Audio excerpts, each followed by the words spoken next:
Washington অঙ্গরাজ্যের spoken শহরে প্রায় 2,30,000 মানুষের বসবাস।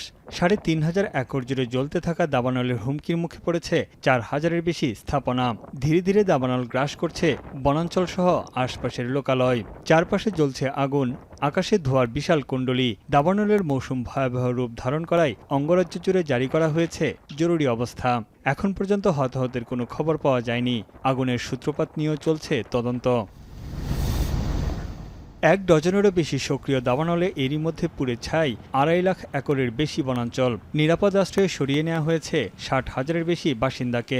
দাবানলে এরই মধ্যে পুড়ে গেছে 600-র বেশি ঘরবাড়ি, ব্যবসা প্রতিষ্ঠান সহ বিভিন্ন স্থাপনা। দাবানল মোকাবেলায় চ্যালেঞ্জের মুখে পড়েছে স্থানীয় প্রশাসন।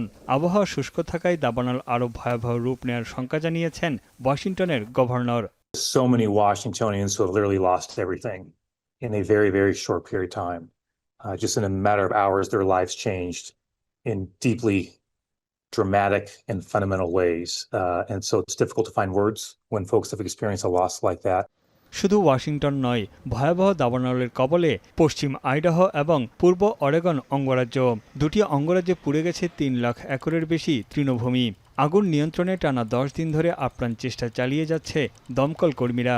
এরই মধ্যে ক্ষতিগ্রস্ত 600-র বেশি গবাদি পশুর খামার ও ঘরবাড়ি। হুমকির মুখে 800-র বেশি স্থাপনা।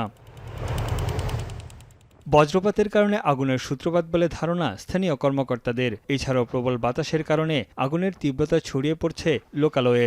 এলাকা খালি করার নির্দেশ দেওয়া হয়েছে বাসিন্দাদের।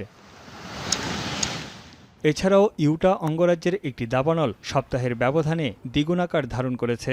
মারা গেছে শতাধিক গবাদি পশু। মার্কিন আবহাওয়া সংস্থা অঙ্গরাজ্যের উত্তর পশ্চিমাঞ্চল জুড়ে জারি করেছে সতর্কতা। এছাড়া চরম তাপপ্রবাহের কারণে অ্যারিজোনা, ক্যালিফোর্নিয়া ও নেভাডার দক্ষিণাংশেও ছড়িয়ে পড়তে পারে দাবানলের তীব্রতা। এদিকে দাবানল নিয়ন্ত্রণে এখনও লড়াই চালিয়ে যাচ্ছে ইউরোপের বিভিন্ন দেশ। সময়ের সাথে সাথে গ্রিসের দাবানল পরিস্থিতি আরও অবনতি হয়েছে। চোখের সামনে পুড়ে ছাই হয়ে যাচ্ছে ঘরবাড়ি ও স্থাপনা। প্রবল বাতাসের কারণে আলাদা 3টি সক্রিয় দাবানল দ্রুত গ্রাস করছে বিস্তৃত এলাকার জনবসতি, বনাঞ্চল এবং ঘরবাড়ি। ধ্বংসাত্মক দাবানল গ্রিসের পাহাড়ের ঢাল বেয়ে সমুদ্র পর্যন্ত ছড়িয়ে পড়েছে। আগুন ধেয়ে আসছে রাজধানী এথেন্সের দিকে। আগুন নিয়ন্ত্রণে হিমশিম খাচ্ছে শত শত দমকল কর্মী। বিশাল দাবানল নিয়ন্ত্রণে গিয়ে রাজধানী এথেন্সের পশ্চিমাঞ্চলে অগ্নি নির্বাপক 2টি হেলিকপ্টারের মধ্যে সংঘর্ষে প্রাণ হারিয়েছেন 2 ক্রু। প্রবল বাতাসের মুখে একটি হেলিকপ্টার নিয়ন্ত্রণ হারিয়ে আরেকটিকে ধাক্কা দিলে এই দুর্ঘটনা ঘটে।